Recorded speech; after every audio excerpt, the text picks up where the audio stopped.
ഒരു പെണ്ണിന്റെ കാൽപാദം അത് കാണാൻ കൗതുകത്തോടെ നോക്കൂ. അത് തുറന്ന് കണ്ട് കണ്ട് കണ്ട് കണ്ട് അത് കാണാനുള്ള കൗതുകം കുറഞ്ഞുപോയി. എപ്പോഴും അവൾ മറച്ചു വെച്ചതിന്റെ ഉള്ളിലുള്ളത് കാണാനാണ് കൗതുകം, ആഗ്രഹം. ആ ആഗ്രഹമാണ് സ്ത്രീ പുരുഷ ഭാര്യ ഭർത്തൃ ബന്ധത്തിന്റെ ഏറ്റവും വലിയ അട്രാക്ഷൻ. ഇതിങ്ങനെ തുറന്നിടാൻ തുടങ്ങിയാൽ കണ്ട് കണ്ട് കണ്ട് കണ്ട് കണ്ട് ഏതൊരു സാധനവും ആദ്യമായി കാണുമ്പോൾ കൗതുകം ഉണ്ടാവും. അത് കണ്ട് കണ്ട് കഴിയുമ്പോൾ അതിനോടുള്ള കൗതുകവും ആഗ്രഹവും കുറയും. അങ്ങനെ എല്ലാം തുറന്നിട്ട് പരിപൂർണ നഗ്നരായി നടക്കാൻ ആണും പെണ്ണും തീരുമാനിച്ചാൽ പിന്നെ ആണും പെണ്ണും തമ്മിലുള്ള ശാരീരിക ബന്ധത്തിന്റെ വൈകാരികത നഷ്ടപ്പെട്ടു പോകും. അത് മനുഷ്യ കുലത്തിന്റെ ആവിർഭാവത്തിന് തന്നെ തടസ്സമാകും. അതുകൊണ്ട് ആണും പെണ്ണും തമ്മിലുള്ള ആഗ്രഹം നിലനിൽക്കാനാണ് അല്ലാഹുവിന്റെ ഖുർആൻ പറഞ്ഞത്, നീ മൂടിവെക്ക്. നീ ഇനിയിപ്പോ എനിക്ക് ഇതിൽ കൂടുതലൊന്നും പറയാൻ പറ്റില്ല. ഒന്നാമത് എന്ത് പറഞ്ഞാലും പ്രശ്നമാണ്. എന്റെ പൊന്നു ഹബീബന്മാരെ, നിങ്ങൾ എന്നെ വായി പൊളിച്ച് നോക്കിയാൽ എന്താ? ഇനിയിപ്പോ അതിന്റെ മുകളിലോട്ട് എനിക്കിപ്പോ തുറന്നു പറയാൻ പറ്റില്ല. ഇത്രേ പറയാൻ പറ്റും. തമ്മത്തിൽ കിതാബി ഔലിയാഹിൽ മലിക്കുൽ വഹാബ്, ഇത്രേ ഉള്ളൂ. അതിന്റെ അപ്പുറത്തോട്ടില്ല. അതുകൊണ്ട് ഇസ്ലാം പറഞ്ഞത്, ഞാൻ ഈ വിഷയം ആനുകാലികമായി പറയുന്നത്, ഇസ്ലാം മൂടിവെക്കാൻ പറഞ്ഞത് പെണ്ണിനെ അകത്തിരുത്താനല്ല, ഈ മനുഷ്യന്റെ തലമുറ നിലനിൽക്കാനാണ്. അള്ളാഹു ബോധം തരട്ടെ, അള്ളാഹു ബോധം തരട്ടെ. നമ്മൾ ഈ മൂടിയിരിക്കുന്ന സാധനം കാണാനല്ലേ നമുക്ക് കൊതി തോന്നുക, അങ്ങനെയല്ലേ? എന്തിട്ട് പിള്ളേരാണ് നിങ്ങൾ അത്ര മുത്തക്കി, നിങ്ങൾ തുറന്നിട്ടാലും നോക്കാത്ത ആളുകളാണ്. നിങ്ങളുടെ ഇരിപ്പ് വന്നിട്ട് അങ്ങനെയാണല്ലോ തോന്നണേ.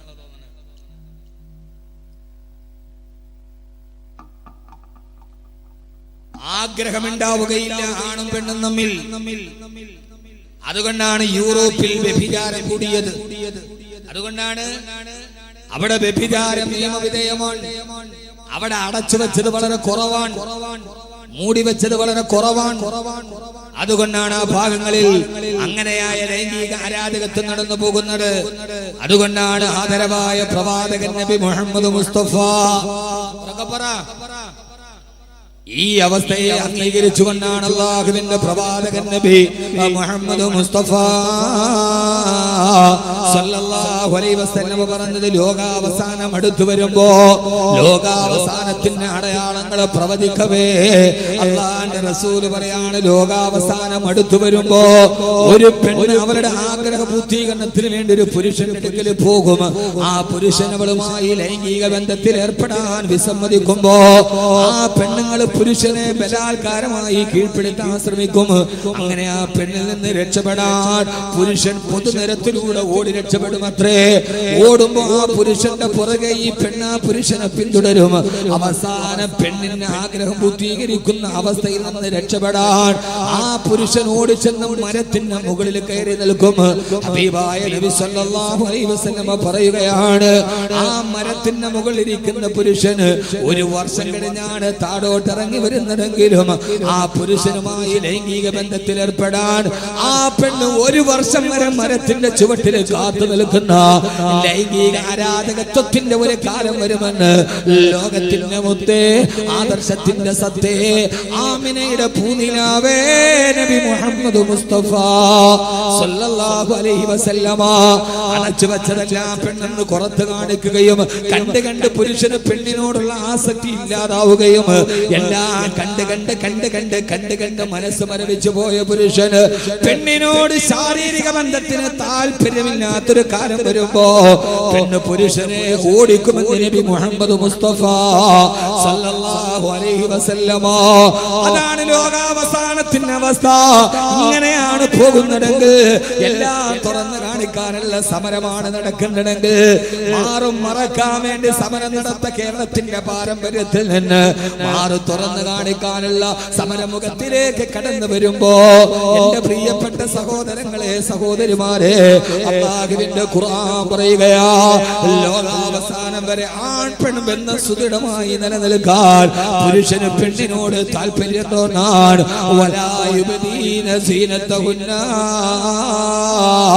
നിന്റെ സൗന്ദര്യത്തെ ആരുടെ മുമ്പിൽ നീ വെളിവാക്കരുത്. ആ സൗന്ദര്യത്തെ അടച്ചു പിടിച്ചിട്ട് അല്ലാഹുവിന് ഇഷ്ടപ്പെട്ടവളായി കടന്നുപോയി. അവസാന സഹോദരങ്ങളെ, ഏറെ പറയാൻ സമയമില്ല. അവസാനം നീ ആരാകണമെന്നറിയോ? ഒരു നല്ല പെങ്ങളായി, ഒരു ഉമ്മയായി, ഒരു ഭാര്യയായി, ഭർത്താവിന്റെ ജീവിതത്തിലോട്ട്, ഒരു പുരുഷന്റെ ജീവിതത്തിലോട്ട് കടന്നു വരുന്ന ഒരു നല്ല ഭാര്യയായി നീ നിന്റെ ജീവിതത്തിലോട്ട് കടന്നു പോകണേ എന്നല്ലാഹുവിന്റെ വിശുദ്ധ ഖുർആൻ. എന്ന് സ്ത്രീക്കൊപ്പം നിലനിന്ന ഖുർആൻ സ്ത്രീയുടെ വസ്ത്രധാരണം മാത്രമല്ല. പലപ്പോഴും ആളുകൾ പറയാറുണ്ട്, കബീർ ബാഖവി അടക്കമുള്ള ആളുകൾ, അല്ലയോ പെങ്ങളെ എന്ന് വിളിച്ചിട്ടാണ് സംസാരിക്കുക. ഈ അടുത്ത സമയത്ത് ഒരു സഹോദരിയുടെ വോയിസ് ക്ലിപ്പ് തന്നെ വാട്സപ്പ് ഗ്രൂപ്പിൽ വൈറലായി. ഉസ്താദേ, നിങ്ങൾ ഭാര്യമാരെ കുറിച്ച് പറയാത്തതെന്താ? ഈ ബ്ലൂ ഫിലിം കണ്ടുകൊണ്ടിരിക്കുന്ന, ഞങ്ങൾ അടുക്കളയിലെ യന്ത്രമായി കണക്കാക്കുന്ന, കടപ്പുറയിൽ ഞങ്ങളുടെ അടുക്കലേക്ക് വരാത്ത ഒരു ഭർത്താവിന് എന്ത് കടമയാണ് ഞങ്ങൾ ചെയ്തു കൊടുക്കേണ്ടതെന്ന് ആദ്യമായിട്ട് തന്നെ ആ സഹോദരിയോട് സ്നേഹപൂർവ്വം, സഹോദരി, നിങ്ങൾക്ക് ജീവിതത്തിൽ കിട്ടിയ ഭർത്താവ് അങ്ങനെയാണെന്ന് കരുതി എല്ലാ ആണുങ്ങളും പുരുഷന്മാരും അങ്ങനെയല്ല കേട്ടോ. 100% ഭാര്യമാരെ സ്നേഹിക്കുന്ന, ആദരിക്കുന്ന, ബഹുമാനിക്കുന്ന, ഭാര്യയുടെ അവകാശങ്ങളെ സംരക്ഷിക്കുന്ന 100 കണക്കിന് ആണുങ്ങളുണ്ട്. എല്ലാ ആണുങ്ങളും അങ്ങനെയാണെന്ന് കരുതരുതേ. നിങ്ങൾക്ക് കിട്ടിയത് അങ്ങനെയാണെന്ന് കരുതി എല്ലാ പുരുഷന്മാരും അങ്ങനെയല്ല. ഇനി നിങ്ങൾ നല്ലതായിട്ടും അങ്ങനെ ഒരു ഭർത്താവിനെയാണ് കിട്ടിയതെങ്കിൽ അത് നിങ്ങളുടെ ജീവിതത്തിന്റെ ഏറ്റവും വലിയ ക്ഷമയ്ക്ക് വേണ്ടി സ്വർഗത്തിന് കാരണമാക്കി മാറ്റുക. ആദരവായ പ്രവാചകൻ നബി മുഹമ്മദ് മുസ്തഫ സല്ലല്ലാഹു അലൈഹി വസല്ലമ പറഞ്ഞത്, ഈ വിനീതൻ ഏറ്റവും കൂടുതൽ സംസാരിച്ചത് നല്ല ഭർത്താക്കന്മാരെ കുറിച്ചാണ്, നല്ല ഭാര്യയെ കുറിച്ചല്ല. അല്ലാഹുവിന്റെ റസൂൽ പറഞ്ഞതെന്നറിയോ? പുരുഷനോട് പറഞ്ഞതെന്നറിയോ? പുരുഷ, നിന്റെ കണ്ണിൽ പെണ്ണാരായിരിക്കണമെന്നറിയുമോ? സന്ധ്യാനേരത്ത് നടന്നു പോകുമ്പോ റോഡ് വക്കിലൂടെ നടന്നു പോകുന്ന പെണ്ണിനെ കാമത്തോടെ നോക്കരുത്. അത് നിന്റെ പെങ്ങളാണെന്ന് കരുതുക, അത് നിന്റെ ഭാര്യയാണെന്ന് കരുതുക, അത് നിന്റെ ഉമ്മയാണെന്ന് കരുതുക. റോഡിലൂടെ നടന്നു പോകുന്ന പെണ്ണിന്റെ ശരീരത്തിനോട് വില ചോദിക്കരുത്. ഫേസ്ബുക്കിൽ കമന്റ് ഇടുമ്പോ പല ചെറുപ്പക്കാരും, അവൾ പുരോഗമനവാദിയാകട്ടെ, ഫെമിനിസ്റ്റ് ആകട്ടെ, അവരുടെ അവകാശങ്ങളും ആദർശങ്ങളും അവര് പറയട്ടെ, മാന്യമായി കമന്റ് കൊടുത്ത് പ്രതികരിക്കുക. അല്ലാതെ അവളോട് ചോദിക്കരുത്, നിന്റെ രാത്രിക്ക് ഒരു രാത്രിക്ക് എന്ത് വിലയുണ്ട്? പെണ്ണെന്നുള്ളത് രാത്രിക്ക് വിലയിടാനുള്ളതല്ല. പെണ്ണെന്ന് പറയുന്നത് നിനക്ക് വിലയിടാൻ പറ്റുന്ന ഒരു സാധനമല്ല. അവളുടെ ഒരു രാത്രിക്ക് നിനക്ക് വില നിശ്ചയിക്കാൻ കഴിയില്ല. ഹബീബായ നബി സല്ലല്ലാഹു അലൈഹി വസല്ലം പറയാ, മാ അക്രമഹുന്ന ഇല്ലാ കരീം വമാ അഹാനഹുന്ന ഇല്ലാ ലഈൻ. മാ അക്രമഹുന്ന ഇല്ലാ കരീം. മാന്യന്മാരല്ലാതെ പെണ്ണിനെ ബഹുമാനിക്കില്ല. മാന്യന്മാർക്ക് പെണ്ണിനെ ബഹുമാനിക്കാൻ കഴിയൂ. വമാ അഹാനഹുന്ന ഇല്ലാ ലഈൻ. ശപിക്കപ്പെട്ട നിഷ്ക്രിയനുമാണ്, ശപിക്കപ്പെട്ടവനാണ് പെണ്ണിനെ നിന്ദിക്കുന്നവൻ, അവളുടെ രാത്രിക്ക് വില പറയുന്നവൻ, അവളുടെ മാറിടം നോക്കി തുറിച്ചു നോക്കുന്നവൻ, അവളുടെ ശരീരത്തെ കടുകനെ പോലെ കുത്തിപ്പറിക്കുന്നവൻ, ബസ് സ്റ്റാൻഡിൽ ഒറ്റക്ക് നിൽക്കുന്ന പെണ്ണിനെ ചുറ്റി നടക്കുന്ന പൂവാലന്മാർ. അല്ലാഹു പറയാണ്, പെണ്ണിനെ ബഹുമാനിക്കണേ, പെണ്ണിനെ ആദരിക്കണേ. മാന്യനായ പുരുഷനല്ലാതെ പെണ്ണിനെ ആദരിക്കാൻ കഴിയില്ല. പെണ്ണെടുത്തുകാരെ, പെണ്ണിടം തിരിച്ചു പിടിക്കാൻ ശ്രമിക്കുന്നവരെ, റസൂലിന്റെ സ്ത്രീയെ കുറിച്ചുള്ള ആദരവിന്റെ പദാർത്ഥങ്ങളെ പഠിക്കുക. അല്ലാഹു തൗഫീഖ് നൽകട്ടെ. നിന്റെ ഭാര്യയായി വരുന്ന പെണ്ണ്, ആ പെണ്ണിൽ നിന്ന് ഇഷ്ടമില്ലാത്തതൊന്ന് സംഭവിച്ചാൽ പോലും അവളെ തലാഖ് ചൊല്ലി ഒറ്റയടിക്ക് ഒഴിവാക്കാൻ നിനക്കും അധികാരമില്ല. നീ അവളെ ഭാര്യയായി, ഫെമിനിസ്റ്റുകൾ ചോദിക്കുന്നത്, ഒരു ഭാര്യയായി സ്വാതന്ത്ര്യമില്ലാതെ താഴെ കിടക്കാനാണോ? ഭാര്യയുമായിട്ടൊരു പ്രശ്നമുണ്ടായാൽ ഉടനെ തലാഖ് ചൊല്ലിയിട്ട് ഒഴിവാക്കാനും പാടില്ല. ഒഴിവാക്കാവോ? ഭാര്യ ഭർത്താവ് തമ്മിലൊരു വഴക്കുണ്ടായി, വീട്ടിൽ കൊണ്ടുവിടാണ് ചെയ്യേണ്ടത് ആണോ? മുത്തലാഖൊക്കെ വലിയ വിഷയമല്ലേ? സ്ത്രീയെ കുറിച്ച് അല്ലാഹു എങ്ങനെയാ പറഞ്ഞത്? ഖുർആനിലെ 2 ആയത്ത്. ഒരാണും പെണ്ണും തമ്മിൽ, ഭാര്യയും ഭർത്താവും തമ്മിൽ വഴക്കുണ്ടായി, എന്ത് ചെയ്യണം? അല്ലാഹു പറഞ്ഞു. ആരാ പറഞ്ഞത്? അല്ലാഹു പറയടാ, നിന്റെ ഭാര്യ നീ തമ്മിൽ വഴക്കുണ്ടായി, എന്ത് ചെയ്യണം? ഖുർആൻ സൂറത്തുൻ നിസാ കേട്ടിട്ടുണ്ടോ? വഴക്കുണ്ടായി, അടിയായി, എന്നെ തലാക്ക് നീ തലാക്ക് പോ. ഇല്ല, ആളുകൾ തെറ്റിദ്ധരിച്ചത് കൊണ്ടാണ്. ഖുർആൻ പറഞ്ഞ 2 ആയത്ത്, അത് കഴിഞ്ഞിട്ട് ഏറ്റവും നല്ല വസ്ത്രം ഏതാന്ന് പറഞ്ഞിട്ട് ഇൻഷാ അല്ലാഹ് നമുക്ക് പിരിയാം. അല്ലാഹു തൗഫീഖ് നൽകട്ടെ. ആമീൻ പറയും. അല്ലാഹു തൗഫീഖ് നൽകട്ടെ. നമ്മുടെ ഉറൂസ് കമ്മിറ്റി ഭാരവാഹികൾ, ഒരു ഭാര്യയും ഭർത്താവും തമ്മിൽ പിണക്കുണ്ടായാൽ എന്ത് ചെയ്യണം, സ്ത്രീയോട് എങ്ങനെ പെരുമാറണം, ഖുർആൻ പറഞ്ഞ ഒരു ഘട്ടം ഞാൻ പറഞ്ഞുതരാം. അള്ളാന്റെ ഖുർആൻ പറഞ്ഞ ഘട്ടം, അള്ളാഹ് പറഞ്ഞ ഘട്ടം അല്ലാഹു സ്വീകരിക്കട്ടെ. നമ്മുടെ ഉറൂസ് കമ്മിറ്റി ഭാരവാഹികൾ ഒരു ബക്കറ്റുമായി നിങ്ങളുടെ മുമ്പിലേക്ക് വരും. എല്ലാവരും കാര്യമായ രീതിയിൽ സഹായിക്കുക, സഹകരിക്കുക. ഉറക്ക ഒരു 3 സ്വലാത്തിൽ സല്ലല്ലാഹു അലാ മുഹമ്മദ്,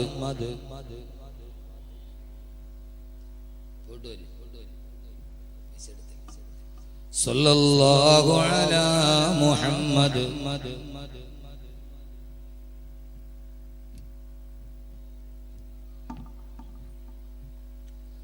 اللهم صل على محمد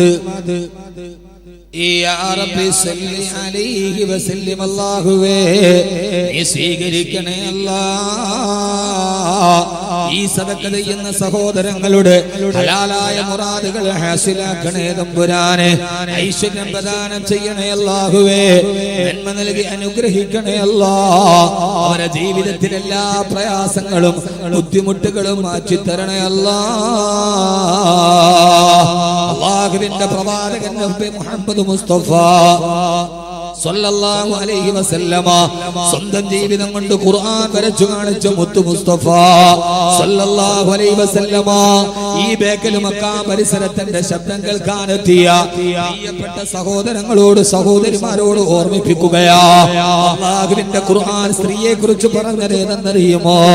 അല്ലാഹുവിന്റെ പ്രവാചകൻ പറയുന്നു, നിങ്ങളുടെ ഭാര്യ അത് നിന്റെ ജീവിതത്തിലോട്ട് കടന്നു വന്നവളാ. ആ ഭാര്യയെ നിന്റെ ജീവിതത്തിൽ ഒരു ഭാര്യയായി സ്വീകരിക്കുമ്പോ തന്നെ നീ അല്ലാഹുവിനോട് കരാർ ഒപ്പിട്ടിട്ടാണ് വാങ്ങിക്കുന്നത്.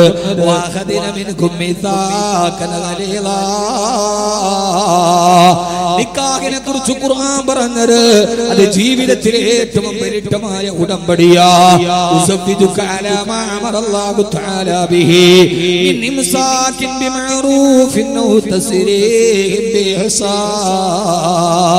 ഒരു വാപ്പ കല്യാണ സദസ്സിലെ ചെറുപ്പക്കാരാ, നിന്റെ കൈ പിടിച്ചിട്ട് നിന്റെ ഭാര്യയുടെ വാപ്പ പറഞ്ഞതേതെന്നറിയോ?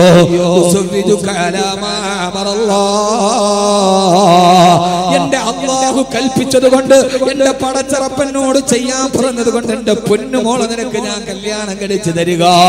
എന്റെ പ്രിയപ്പെട്ട ഭർത്താക്കന്മാരോട്, ഭാര്യക്ക് വേണ്ടി മാത്രമല്ല ഭർത്താക്കന്മാരോട്, ഏതെങ്കിലും ഒരു പെണ്ണിനെ നിനക്ക് ഭാര്യയായി കിട്ടിയെങ്കിൽ 18 വയസ്സ് വരെ മകളെ വളർത്തിയ വാപ്പ എങ്ങനെയാ നിന്റെ കയ്യിൽ തന്നത്? ആ വാപ്പ പറയുന്നുണ്ട്, നിക്കാഹ് പറയുമ്പോ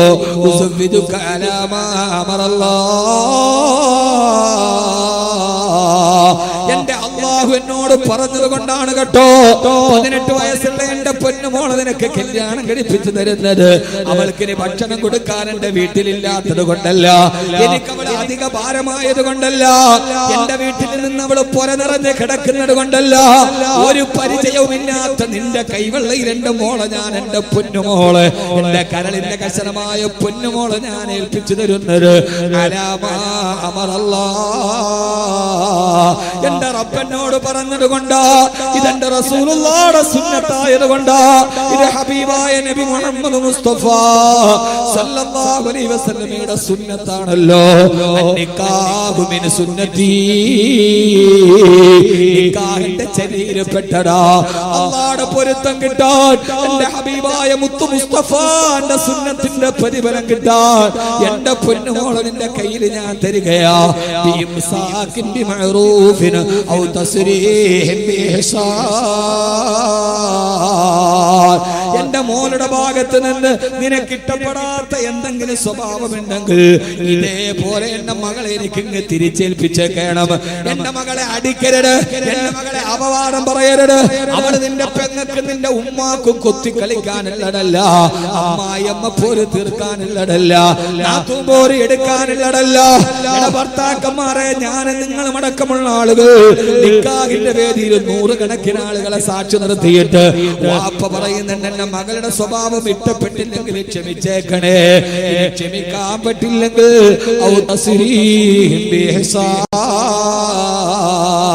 എന്റെ മോളെ ഈ തരുന്നത് പോലെ പോറേൽപ്പിക്കാതെ എന്റെ കൺമണി എനിക്ക് തിരിച്ചേൽപ്പിച്ചേക്കണം.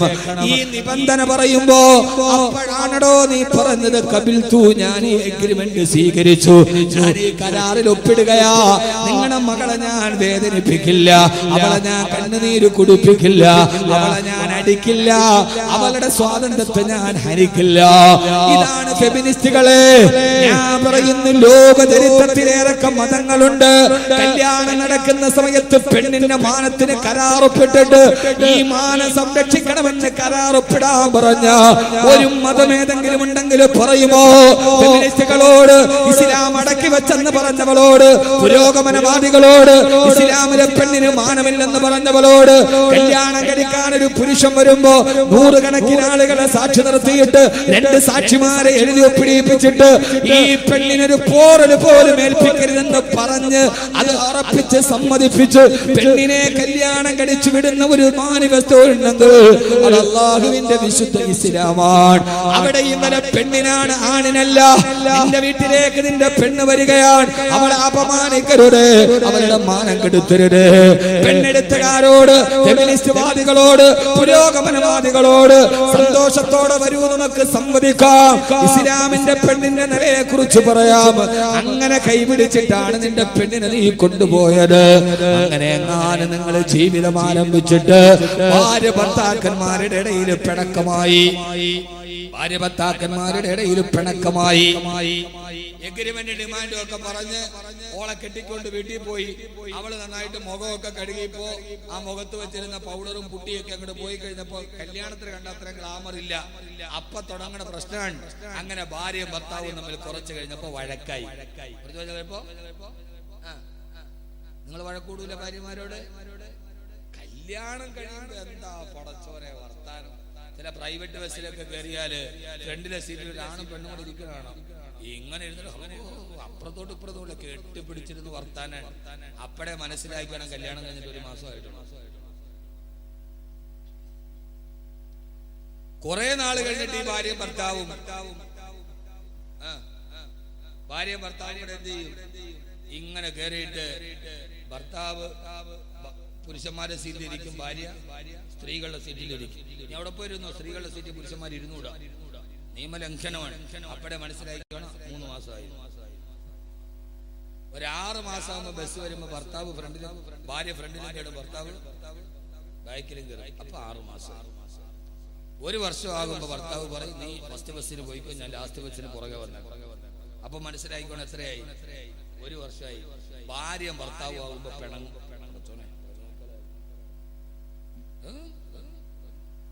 ഭാര്യ ഭർത്താവുമ്പോ പിണങ്ങും.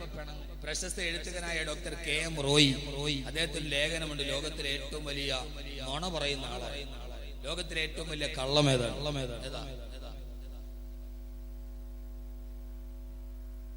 താഴെ എഴുതുകയാണ്, കല്യാണം കഴിഞ്ഞ ഒരു ഭാര്യയും ഭർത്താവും തമ്മിൽ ഞാൻ എന്റെ ഭാര്യയോട് ഇതുവരെ പിണങ്ങിയിട്ടില്ല എന്ന് ഏതെങ്കിലും ഒരു ഭർത്താവ് പറഞ്ഞാൽ അതാണ് ലോകത്തിലെ ഏറ്റവും വലിയ കള്ളം. പിണങ്ങാത്തവരാരില്ല. ആണാണോ പെണ്ണാണോ പിണങ്ങും, രണ്ട് ശൈലിയാണ്. ഭയങ്കര ചൂട്, ഇതൊന്നും അടുപ്പിച്ച് നോക്കുന്നുണ്ട്, ഭയങ്കര ചൂട്, നിൽക്കാൻ പറ്റണം. ഞാൻ തമാശയൊന്നും പറയുന്നില്ല. ഭാര്യ ഭർത്താക്കന്മാരുടെ ഇടയിൽ പിണക്കമുണ്ടായി. അങ്ങനെ പിണക്കമുണ്ടായാൽ ആദ്യം എന്ത് ചെയ്യണം?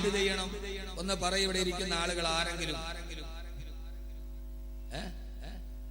നിങ്ങൾ നിങ്ങളുടെ ഭാര്യയായിട്ട് പിണങ്ങി, ആദ്യം പിണക്കമുണ്ടായി, 2 പേരും തമ്മിൽ മിണ്ടാട്ടമില്ല, എന്ത് ചെയ്യണം?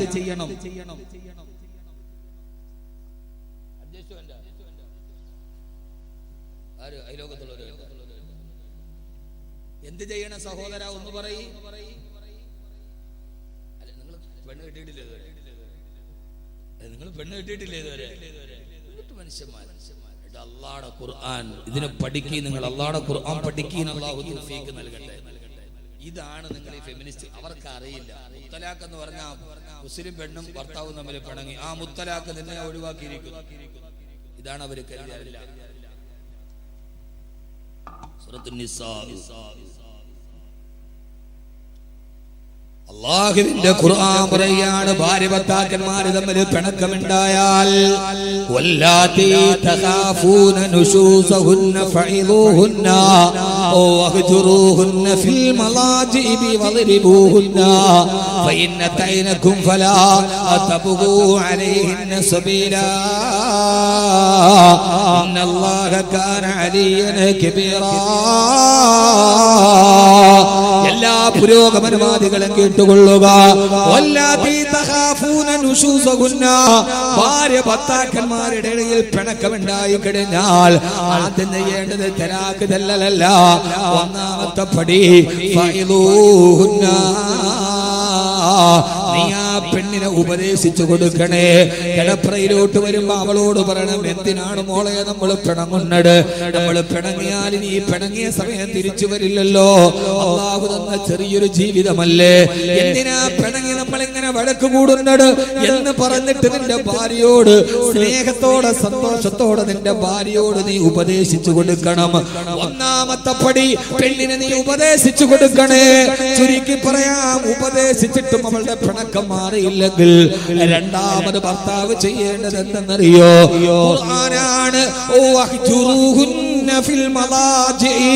നിന്റെ കിടപ്പറയിൽ നിന്ന് അവളെ മാറ്റി കിടത്തുക എന്ന് പറഞ്ഞാൽ ഒരു റൂമിലാണ് അവളെ കിടപ്പറയിൽ നിന്ന് മാറ്റി കിടത്തണേ. ഒന്നുകിൽ നീ കട്ടിലും അവളെ തറയിലും കിടത്തുക, അല്ലെങ്കിൽ നീ തറയിൽ ഇറങ്ങി കിടത്തിയിട്ട് അവളെ കട്ടിലിൽ കിടത്തുക. ഒരു റൂമിലാണ്. നിങ്ങൾ രണ്ടുപേരും തമ്മിലുള്ള പിണക്കം ബെഡ്റൂമിന് വെളിയിലെറിയണ്ട. രണ്ടാമത്തെ ഘട്ടമേണെന്നറിയുമോ? കിടപ്പറയിൽ നിങ്ങൾ രണ്ടുപേരും ഒന്ന് അകന്ന് കിടക്കണം. ആ പെണ്ണിനെ ഇറക്കി തറയിൽ കിടത്തണം, അല്ലെങ്കിൽ നീ തറയിൽ കിടന്നിട്ട് പെണ്ണിനെ ബെഡിൽ കിടത്തണം. രണ്ടുപേരും ഒന്ന് അകന്ന് കിടന്നു നോക്കുക. രണ്ടാമത്തെ ഘട്ടം, നീ തറയില്, ഭാര്യ മുകളില്. കുറെ കഴിയുമ്പോ ഒരു 12 മണിയൊക്കെ കഴിയുമ്പോ രണ്ടുപേരും ഒരിടത്തായിരിക്കും. അങ്ങനെ ഒരു റൂമിൽ അകന്ന് കിടക്കുമ്പോൾ മാനസികമായിട്ട് നമുക്കൊരു വലിയ വിഷമുണ്ടാവും. അപ്പൊ പിന്നെ ഭാര്യയാണ് വന്നത്, നിങ്ങൾ എന്തിനാ അവിടെ കിടക്കണം, എഴുന്നേക്കി. അല്ല ഭർത്താവ് പറയും ഇങ്ങനെ കിടക്കണ്ട, എഴുന്നേക്കി. രണ്ടാമത്തെ ഘട്ടം കിടപ്പറയിൽ മാറ്റി കിടക്കണം. മൂന്നാമത്തെ ഘട്ടം, കിടപ്പറയിൽ അകത്തി കിടത്തിയിട്ടും അവരുടെ പിണക്കം തീരുന്നില്ല, പെണ്ണിന്റെ പിണക്കം തീർന്നില്ല. എന്നാൽ മൂന്നാമതായി നിന്റെ ഭാര്യയെ നിനക്കൊരു അടി കൊടുക്കാം. ഒരു പ്രാവശ്യം അവൾക്കൊരു അടി കൊടുക്കാം.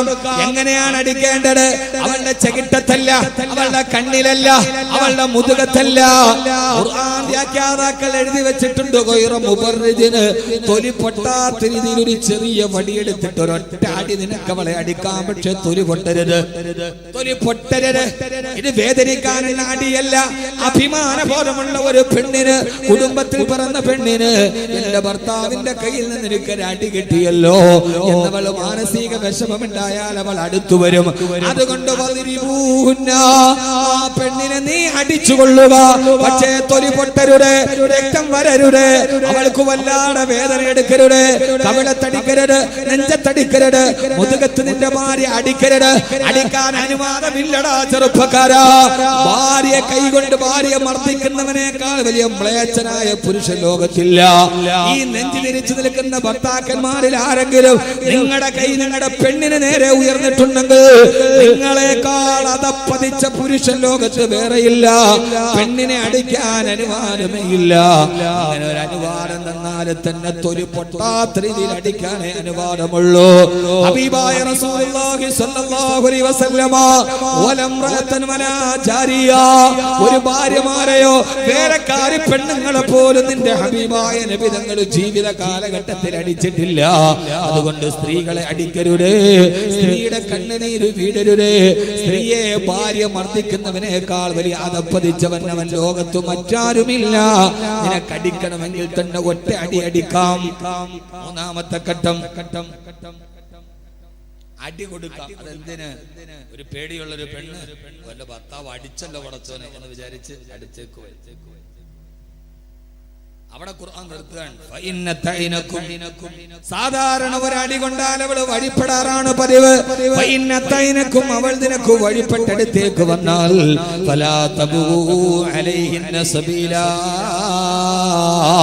അവളോട് പിന്നെ ദേഷ്യം കാണിക്കരുതേ, അവളോട് അക്രമം കാണിക്കരുതേ. മനുഷ്യന്മാര് പിണങ്ങാറുണ്ട്, ഭാര്യ ഭർത്താക്കന്മാര് പിണങ്ങാറുണ്ട്. ഒരടി കൊടുത്തിട്ട് അവൾ അടുത്തേക്ക് വന്നാൽ ഇണക്കമുള്ള പൂച്ചക്കുട്ടിയെ പോലെ ഭാര്യ അടുത്ത് വന്നാൽ പിന്നെ അവളോട് കോപം കാണിക്കരുതേ. എത്ര ഘട്ടമായി? എത്രയായി? ഓ, നിങ്ങൾക്ക് ഇത് വലിയ ഇഷ്ടം താല്പര്യമൊന്നും ഉണ്ടാവില്ല. 3 ഘട്ടം അല്ല പറയാൻ. ആദ്യം ഉപദേശിക്കണം, 2 ബെഡിൽ നിന്ന് മാറ്റി കിടക്കണം, 3 ഒരു കൊച്ചടി കൊടുക്കണം. എന്നിട്ടും പിണക്കം തീരാതെ നീണ്ടു പോവുകയാണെങ്കിൽ 4ാമത്തെ പടി വൈന ഖിഫ്തും ശിഖാഖ ബൈനഹിമാ ഫബഅസൂ ഹകമൻ മിൻ അഹ്ലിഹി വഹകമൻ മിൻ അഹ്ലിഹാ. ഉപദേശിച്ചു നോക്കി, കിടപ്പറയിൽ നിന്ന് മാറ്റി കിടത്തി, ഒരു ചെറിയ അടി കൊടുത്തു. എന്നിട്ടും അവരുടെ പിണക്കം മാറുന്നില്ലെങ്കിൽ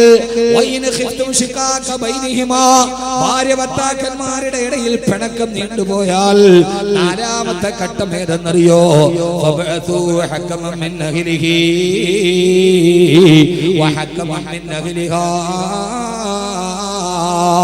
നിന്റെ ഭാര്യയുടെ കുടുംബത്തിൽ നിന്നൊരാളെ തിരഞ്ഞെടുക്കുക, നിന്റെ കുടുംബത്തിൽ നിന്നൊരു മധ്യസ്ഥനെ തിരഞ്ഞെടുക്കുക. 2 പേരുടെയും കുടുംബത്തിലെ മധ്യസ്ഥന്മാര് വഴിയൊരു ചർച്ച നടത്തുക. വീട്ടിലറിഞ്ഞല്ലോ റബ്ബേ, വെളിയിൽ ഒരാൾ അറിഞ്ഞല്ലോ റബ്ബേ, ഇതുവരെ ഞങ്ങളുടെ ഇടയിലായിരുന്നു, വെളിയിൽ ഒരാൾ അറിഞ്ഞു എന്ന് മനസ്സിലായി കഴിഞ്ഞാൽ ഖുർആൻ പറയാണ് ആ ഭാര്യ ഭർത്താക്കന്മാരിടയിൽ കൂടിച്ചേരണമെന്ന് റബ്ബ് തീരുമാനിച്ചിട്ടുണ്ടെങ്കിൽ മധ്യസ്ഥന്മാരുടെ ചർച്ചയോടുകൂടി ഭാര്യ ഭർത്താക്കന്മാരുടെ പിണക്കം അവസാനിച്ചവരൊന്നിച്ചാകും. എന്നിട്ടും അവസാനിച്ചില്ലെങ്കിൽ, മധ്യസ്ഥന്മാരെ ചർച്ച ചെയ്തിട്ടും അവസാനിച്ചില്ല, എന്നാൽ 5ാമത്തെ പടിയായി ഭർത്താക്കന്മാരെ ആദ്യം അനുവാദമില്ല തലാക്ക് പറയാൻ ഉപദേശിക്കണം, അടിക്കടത്തണം, അടി കൊടുക്കണം, പൊട്ടാത്താടി, പിന്നെ മധ്യസ്ഥന്മാരെ കൊണ്ട് ചർച്ച നടത്തണം. 4 ചെയ്തിട്ടും ഈ പിണക്കം തീർന്നില്ലെങ്കിൽ അടുത്തതായി നീ എന്ത് ചെയ്യണം? അടുത്തായിട്ട് എന്ത് ചെയ്യണം? അടുത്തതായിട്ട് നീ അവളോട് ഒരു തലാക്ക് ചൊല്ലണം. 5ാമതാണ് തലാക്ക് വരുന്നത്. ആളുകളോട് പറഞ്ഞു കൊടുക്കും നിങ്ങൾ, സ്ത്രീപക്ഷവാദികളോട് പറയും നിങ്ങൾ, ഫെമിനിസ്റ്റുകളോട്, സഹോദരിമാരോട് നിങ്ങളുടെ തെറ്റിദ്ധാരണയാണെങ്കിൽ മുത്തലാഖ് എന്ന് പറഞ്ഞാൽ 3 തലാക്ക് ചൊല്ലിയിട്ട് വിടാനല്ല.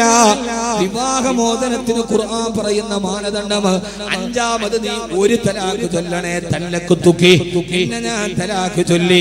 2 പറയരുത്. 1ാമത്തേത് പറയണം, നിന്നെ ഞാൻ തലാക്ക് ചൊല്ലിയിരിക്കുകയാണ്. എന്തിനെന്നറിയുമോ? എന്തിനാണ് ഒരു തലാക്ക് പറയുന്നത്? ആ തലാക്ക് പറഞ്ഞു കഴിഞ്ഞാൽ ഭാര്യ ഭർത്താക്കന്മാര് തമ്മിൽ തലാക്കായി. അവളുടെ 1 മാസത്തെ ശുദ്ധിയുടെ കാലഘട്ടം കഴിഞ്ഞാൽ, ആ ശുദ്ധിയുടെ കാലഘട്ടം കഴിയുന്നതിന് മുമ്പ് ഇവര് 2 പേരും തമ്മിൽ ഒരു തലാക്ക് ചൊല്ലി മാറി 2 പേരും തലാക്കിൽ 2 വീട്ടിലായി. അപ്പോഴാണല്ലോ പടച്ചവനെ, എന്റെ ഭാര്യ ഇല്ലാതെ എനിക്ക് ജീവിക്കാൻ കഴിയില്ല, എന്തൊക്കെ വടെ കൂടിയാലും എന്റെ ഭർത്താവില്ലാതെ എനിക്കില്ല റബ്ബേ എന്ന് മനസ്സിന് തോന്നിയിട്ട് തിരിച്ചൊന്നിച്ചു കൂടണമെന്ന് തീരുമാനിച്ചാൽ അവളുടെ ശുദ്ധി തീരുന്ന കാലഘട്ടത്തിന്റെ ഇടയിലാണ് ഈ തോന്നലുണ്ടായതെങ്കിൽ ഭർത്താവ് പോയിട്ട് നിന്നെ ഞാൻ തിരിച്ചെടുത്തു എന്നൊരൊറ്റ വാക്ക് പറഞ്ഞാൽ മതി, അവരെ 2 പേരും തമ്മിൽ വിവാഹബന്ധം സ്ഥാപിക്കപ്പെടും. അപ്പോ അവളുടെ ഒരു പീരീഡ് കഴിയുന്നതിന്റെ ഇടയിൽ 2 പേരും 2 വീട്ടിലായി. പടച്ചോനെ, 2 വീട്ടിലാകുമ്പോഴേ അറിയൂ.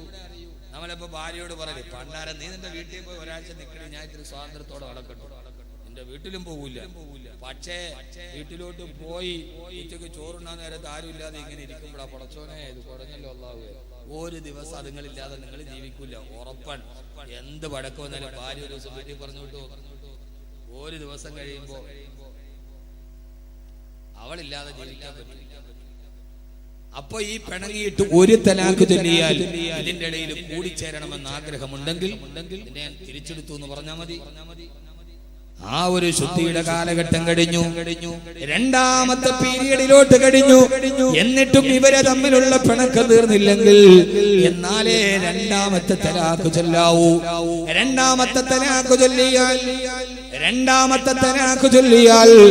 ആ രണ്ടാമത്തെ തലാഖിന്റെ ഉള്ളിൽ തിരിച്ചെടുക്കണമെന്ന ബോധ്യമുണ്ടായാൽ പിന്നെ തലാഖ് അല്ല, പിന്നെ നിക്കാഹ് പുതുക്കിയെടുത്താൽ മതി.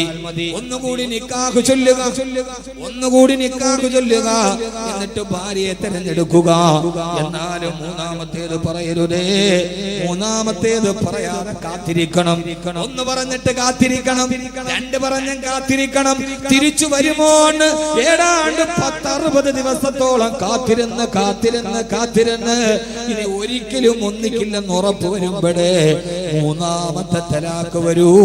അപ്പോഴേ പരിപൂർണമായി ഭാര്യഭർത്തൃബന്ധം കൂടിച്ചേരാൻ കഴിയാത്ത രീതിയിൽ തിരിച്ചു പോകൂ. ഇങ്ങനെയാണ് തലാഖ്, ഇങ്ങനെയാണ് തലാഖ്.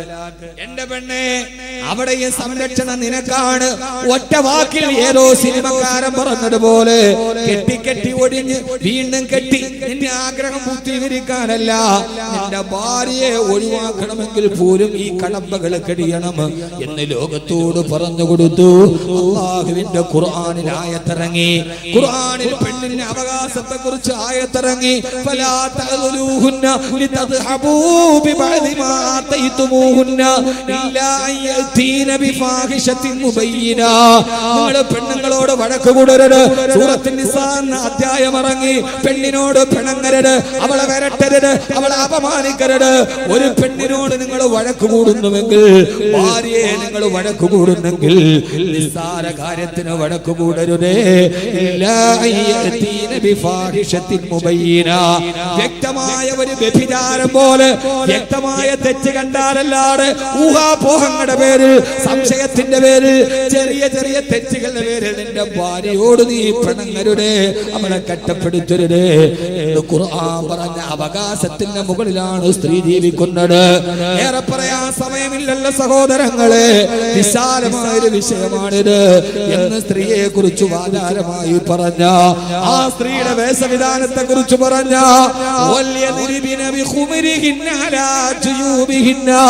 നിന്റെ മൂടുപടത്തെ താഴ്ത്തിയിടണമെന്ന് പറഞ്ഞ അല്ലാഹു ആ പെണ്ണിനോട് പറഞ്ഞത് എങ്ങനെയാണ്? സമയക്കുറവ് കൊണ്ട് ഞാൻ അവസാനിപ്പിക്കുകയാണ് സഹോദരങ്ങളെ. അവകാശങ്ങൾ വകവെച്ചു കൊടുത്ത് ആശീർവദിച്ച് ലോകത്തിന്റെ ബഹുമാനത്തെ വാരിക്കോരി കൊടുത്ത് എന്നിട്ട് അല്ലാഹു പറഞ്ഞു, പെണ്ണേ, നിന്റെ സൗന്ദര്യം അമൂല്യമാണ്, നിന്റെ സൗന്ദര്യം അർത്ഥവത്താണ്. നിന്റെ കാലിൽ കിരിങ്ങുന്ന കൊലുസിട്ടിട്ട് ആ കാലിൽ ഇങ്ങനെ അടിച്ചടിച്ച് നടക്കരുതേ. എന്തുകൊണ്ടെന്നറിയുമോ? മനുഷ്യന്റെ പുരുഷനെ നിന്നിലേക്ക് ആകർഷിക്കുന്ന രീതിയിൽ നടക്കണ്ട. അല്ലാഹു പറഞ്ഞതുപോലെ മാന്യമായ വേഷവിധാനം നടത്തുക. അല്ലാഹു തൗഫീഖ് നൽകി അനുഗ്രഹിക്കട്ടെ. അതുകൊണ്ട് നമ്മുടെ പെൺമക്കൾക്ക് നല്ല വേഷവിധാനം, നമ്മുടെ ആൺമക്കൾക്ക് നല്ല വേഷവിധാനം. ആണുങ്ങളോടും പറയാണ്, വസ്ത്രവും സൗന്ദര്യവും അല്ലാഹുവിന്റെ അനുഗ്രഹമാ. ഈ കാസർഗോഡ് കുട്ടികളെ, നിങ്ങൾ ഈ മുടി മുഴുവനും ഇങ്ങനെ മുകളിലോട്ട് സ്ട്രെയിറ്റ് ചെയ്ത് കാന്തത്തിന് മണ്ണിലിട്ടതുപോലെ നടക്കരുത്. ആഭാസകരമായ ഹെയർ കട്ടിങ്ങുകൾ, ആഭാസകരമായ വസ്ത്രവിധാനങ്ങൾ, അണ്ടർ വസ്ത്രങ്ങൾ മുഴുവനും അണ്ടർ ഗാർമെന്റുകൾ വെളിയിൽ കാണുന്ന ആഭാസകരമായ വസ്ത്രവിധാനങ്ങൾ. ചിലരുടെ അണ്ടർ ഗാർമെന്റ് വെളിയിലാണ്, അവന്റെ പാന്റ് അവന്റെ ദിദംബത്തിന്റെ താഴെയാണ്, അവന്റെ പാന്റ് താടയാണ്. യൂറോപ്പിലെ ജയിലുകളിൽ സ്വവർഗരതിക്കാരായ ആണുങ്ങൾ അവർക്കതിന് താല്പര്യമുണ്ടെന്ന് അടയാളം കാണിച്ച വസ്ത്രമാണിത്. അടിവസ്ത്രം മുകളിലാക്കുക, അല്ലാത്ത മേൽവസ്ത്രം താഴ്ത്തിയിടുക. ആഭാസകരമായ വസ്ത്രവിധാനം നടത്തരുത്. ഏറ്റവും നല്ല വസ്ത്രവിധാനത്തോടെ നടന്നു പോകണേ. അല്ലാഹു തൗഫീഖ് നൽകി അനുഗ്രഹിക്കുമാറാകട്ടെ. അല്ലാഹു തൗഫീഖ് നൽകട്ടെ. അല്ലാഹു നമുക്ക് ഏറ്റവും നല്ല വസ്ത്രം ധരിക്കാൻ തൗഫീഖ് നൽകട്ടെ. ഏറ്റവും നല്ല വസ്ത്രം അബിയലുഹാ, ഏറ്റവും നല്ല വസ്ത്രം വെള്ള വസ്ത്രമാണ്.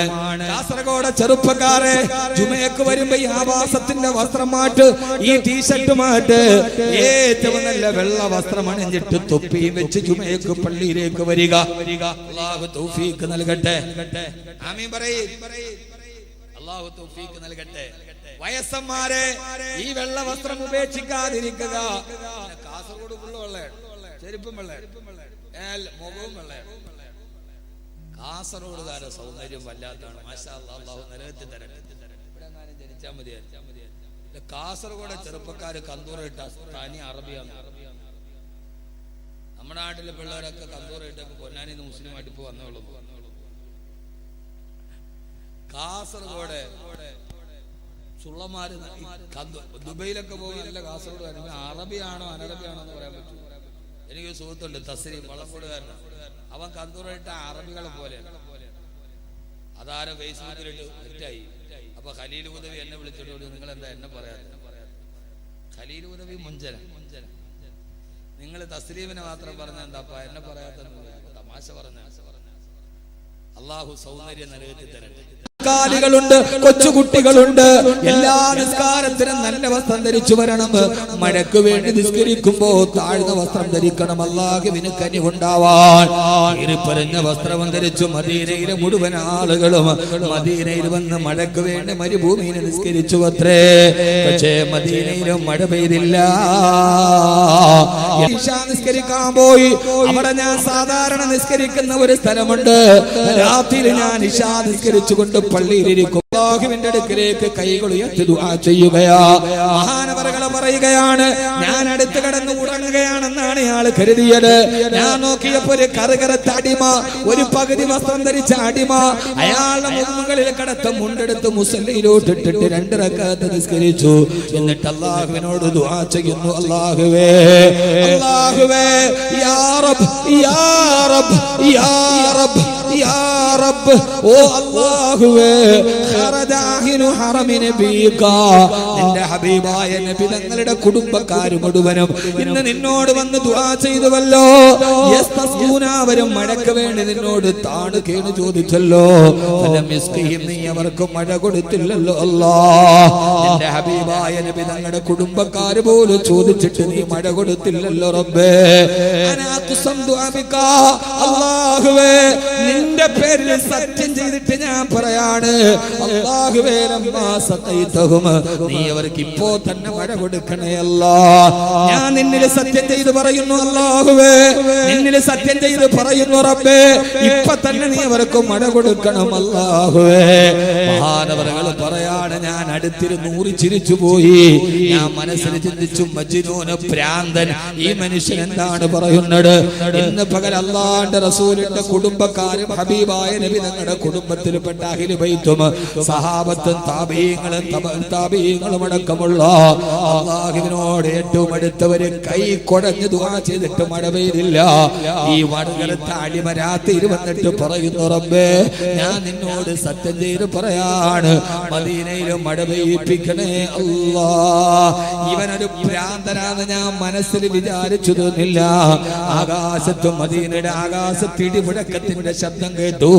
മിന്നൽ പിണരുകൾ ജനാലയിലൂടെ പിളർന്ന് ഭൂമിയിലേക്ക് വീഴുന്നത് ഞാൻ കണ്ടു. മദീനയിലും മഴ അങ്ങട് തിമിർത്ത് പെയ്യാൻ തുടങ്ങി. സഹോദരങ്ങളെ, അവിശ്വസനീയമല്ല, മദീനയിലും മഴ തിമിർത്തങ്ങട് പെയ്യാൻ തുടങ്ങി. മാനവരകൾ പറയുകയാണ്, ഈ മനുഷ്യ ദുആ ചെയ്തപ്പോ അങ്ങനെയാണ്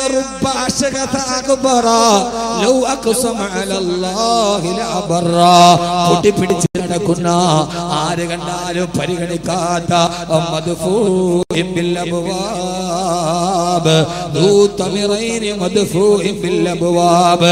ആരുടെ വീടിന്റെ മുമ്പിൽ വന്നാൽ ആട്ടി ഓടിക്കപ്പെടുന്ന, ആരും ഒരു വിലയും കൊടുക്കാത്ത എത്ര എത്ര സാധുക്കളാണ്.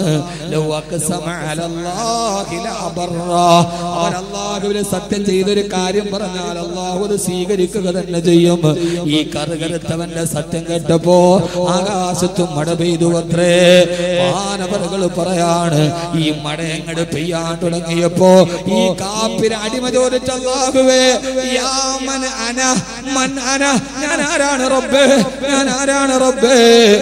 മഴ കൊടുക്കണമെന്ന് പറഞ്ഞപ്പോ ആകാശത്തിന്റെ അധിപതിയെ, മദീനക്ക് മഴ കൊടുക്കാൻ മാത്രം ഞാൻ ആരാണ് അല്ലാഹ്, ഞാൻ ആരാണ് റബ്ബേ? വഇന്നി ഖുത്തു ബിഹംദിക വബിതൂലിക. അദ്ദേഹം സുബ്ഹി വരെ അവിടെ ഇരുന്നിട്ട് അൽഹംദുലില്ലാഹ്, അൽഹംദുലില്ലാഹ്, അൽഹംദുലില്ലാഹ്. ഹബീബായ നബി തങ്ങളുടെ അഹ്ലു ബൈത്തും സഹാബത്തും ചെയ്തിട്ട് പോലും കിട്ടാത്ത മടനീർക്ക് തന്നല്ലോ റബ്ബേ. സുബഹി വരെ അദ്ദേഹം ദുആ ചെയ്തു. മഹാനവറുകൾ പറയാണ്, പിറ്റേ ദിവസം രാവിലെ ഞാൻ അദ്ദേഹത്തിന്റെ വീട് അന്വേഷിച്ച് യാത്രയായി. ആരാണ് ഇയാൾ? ഈ മഹാനവറുകൾ ആരാണ്? അന്വേഷിച്ച് പോയപ്പോഴാണ് പറഞ്ഞത്, അയാളാ നാട്ടിലെ ചെരുപ്പ് കുത്തിയാണ്. അയാളാ നാട്ടിലെ ചെരുപ്പ് കുത്തിയാണ്. വഴിയരികിലൂടെ നടന്നു പോകുന്ന വലിയവന്റെ ചെരുപ്പ് തേച്ചു കൊടുക്കുന്ന ചെരുപ്പ് കുത്തി. കറുകരത്താടിമ എന്ന മേൽവസ്ത്രം അണിഞ്ഞവൻ. ഞാൻ അദ്ദേഹത്തിന്റെ വീട്ടിലേക്ക് പോയി. അകത്ത് കടന്നപ്പോ അദ്ദേഹം അവിടെ ഇരുന്ന് ദിക്ർ ചെല്ലുകയാണ്. ഞാൻ അദ്ദേഹത്തോട് സലാം പറഞ്ഞു. ആരാണ് നിങ്ങൾ? ആരാണ് നിങ്ങൾ? അപ്പൊ ഞാൻ അദ്ദേഹത്തോട് ചോദിച്ചു, ഞാൻ അദ്ദേഹത്തിന് നേരെ ചൂണ്ടിയിട്ട് ചോദിച്ചു, അലസ്ത സാഹിബു ബാരിഹത്തുൽ ഊലാ. അന്ന് രാത്രിയിലും ഇന്നലെ രാത്രിയിൽ വന്ന് മദീനത്തെ പള്ളിയിലിരുന്ന് മഴയ്ക്ക് വേണ്ടി ദുആ ചെയ്ത ആളല്ലയോ നിങ്ങൾ? ഇത് കേൾക്കേണ്ട താമസം ചെരുപ്പ് കുത്തി. അദ്ദേഹത്തോട് ചോദിച്ചു, ആര് പറഞ്ഞു? ആര് പറഞ്ഞു നിങ്ങളോട്? നിങ്ങൾ എന്തിനാണ് എന്റെ അടുക്കൽ ഇരുന്നത്? ഞാൻ ദുആ ചെയ്തത് കേട്ടത്. എന്റെ രഹസ്യം എന്തിനാണ് പൊളിച്ചത്? ഞാനാണ് നിങ്ങളോട് ആരോട് പറഞ്ഞു? നിങ്ങൾ എന്തിനത് കേട്ടു? എന്തിന് നിങ്ങൾ എന്നെ തേടി എന്റെ വീട്ടിൽ വന്നു? നാട്ടുകാരെ അറിയിക്കാനോ? ഇറങ്ങിപ്പോ, ഇറങ്ങിപ്പോ, ഇറങ്ങിപ്പോ. അയാൾ എന്നെ ആട്ടി ഓടിക്കാൻ തുടങ്ങി. ചോദിച്ച ഉടനെ അദ്ദേഹത്തിന്റെ ചോദ്യങ്ങൾ നേരിടാൻ കഴിയാതെ ആ വീട്ടിൽ നിന്ന് ഞാൻ ഇറങ്ങി ഓടി. അത് ഞാനല്ല, അത് ഞാനല്ല. ആര് പറഞ്ഞു നിങ്ങൾക്ക് തെറ്റിപ്പോയതാണ്? ഞാൻ പേടിച്ച അദ്ദേഹത്തിന്റെ വീട്ടിൽ നിന്ന് വെളിയിലോട്ട് ഇറങ്ങി. പിറ്റേ ദിവസം അന്ന് രാത്രി അദ്ദേഹത്തെ പള്ളിയിൽ കണ്ടില്ല. രണ്ടാമത്തെ ദിവസവും കണ്ടില്ല. മൂന്നാമത്തെ ദിവസവും മദീനത്തെ പള്ളിയിൽ ഞാൻ ആ മഹാനെ പ്രതീക്ഷിച്ചിരുന്നു, കണ്ടില്ല. അവസാനം അന്വേഷിച്ച് ഞാൻ വീണ്ടും ആ വീട്ടിൽ പോയപ്പോ നാട്ടുകാര് അയൽവക്കക്കാരനോട് പറഞ്ഞു, എന്തിനാണ് നിങ്ങൾ അദ്ദേഹത്തെ അന്വേഷിച്ച് ഈ വീട്ടിൽ വന്നത്? നിങ്ങൾ അന്ന് വന്നിട്ട് പോയതിന്റെ തൊട്ടുപിറകെ പാണ്ഡവും കെട്ടിപ്പെറുക്കിയിട്ട് അദ്ദേഹം എവിടേക്കോ പോയി കളഞ്ഞു. നിങ്ങൾ പോയ ഉടനെ അദ്ദേഹം ആ പാണ്ഡവും കെട്ടി എവിടേക്കോ പോയി കളഞ്ഞു. ആളുകൾ അറിയില്ലേ? ആളുകൾ അറിഞ്ഞാല് നാടറിയില്ലേ? നാടറിഞ്ഞാൽ ലോകത്ത് പ്രസിദ്ധിയാവില്ലേ? അവര് തന്നെ വന്ന് കെട്ടിപ്പിടിച്ചു മുത്തി നിന്നാല് പടച്ചറപ്പിനോട് ഇബാദത്ത് ചെയ്യാൻ സമയമുണ്ടാവില്ലല്ലോ. എന്റെ പ്രിയപ്പെട്ട സഹോദര സഹോദരി, ലൗലാ ശുയൂഖുൻ ലില്ലാഹി റുക്കഉ വസിബിയത്തും മിനൽ തമാറുല്ലഉ ومحملاتنا للفلاة رتعوا واسبية من اليتامى رضعوا. ഇതുപോലെ തഖ്വയുള്ള പാവപ്പെട്ട കാരണവന്മാർ, പാവപ്പെട്ട ഔലിയാക്കൾ, സൂഫിയാക്കൾ, ഇവരൊക്കെ ഉള്ളത് കൊണ്ടാണ് ഇന്ന് നമ്മളൊക്കെ ഈ ഇവിടെ വെള്ളം കുടിച്ചു പോകുന്നത്, നമ്മൾ ഭക്ഷണം കഴിച്ചു പോകുന്നത്. അതുകൊണ്ട് അവരുടെ വഴിയിലൂടെ സഞ്ചരിക്കുക, അവരെ പിൻപറ്റുക, ജീവിതത്തിൽ നല്ലവരായി ജീവിക്കുക. പണവും സമ്പത്തും ആരോഗ്യവും നഷ്ടപ്പെടുമെന്ന് ഓർക്കുക. ഖത്തർ സാലിഹാജി നാളെ അറിയപ്പെടുന്നത് അദ്ദേഹത്തിന്റെ പേരിലെ ഖത്തർ കൊണ്ടല്ല, ഇപ്പുറത്തുള്ള ഹാജി അഹ്മദ് കൊണ്ടല്ല. ആ മനുഷ്യൻ വെച്ചുകൊടുത്ത പള്ളികൾ, അദ്ദേഹം വെച്ചുകൊടുത്ത തൈക്കാവുകൾ, അദ്ദേഹം വെച്ചുകൊടുത്ത മദ്രസകൾ മരിച്ചു മണ്ണിന്റെ അടിയിൽ കിടക്കുമ്പോഴും ആ മനുഷ്യനെ അറിയപ്പെടുന്നത് ഇന്നയാള് വെച്ചുകൊടുത്ത പള്ളിയാണ്, ഇന്നയാള് വെച്ചുകൊടുത്ത മദ്രസയാണ്. അതുകൊണ്ട് അല്ലാഹു നമുക്കൊരായുസ് തന്നിട്ടുണ്ട്. മുഅ്മിനീങ്ങളെ, എപ്പോഴാണ് മരിക്കുന്നതെന്ന് നമുക്ക് അറിയില്ലല്ലോ. മുദാവി വൽ മുദാവാ വല്ലദീ ജലബതവാബഹു വൽ മുഷ്തരി. എപ്പോ മരിച്ചു പോയാലും നമ്മൾ ഈ ലോകത്ത് ജീവിച്ചിരുന്നു എന്നതിന് അടയാളം ഉണ്ടാവണം. അല്ലാഹു തൗഫീഖ് നൽകട്ടെ.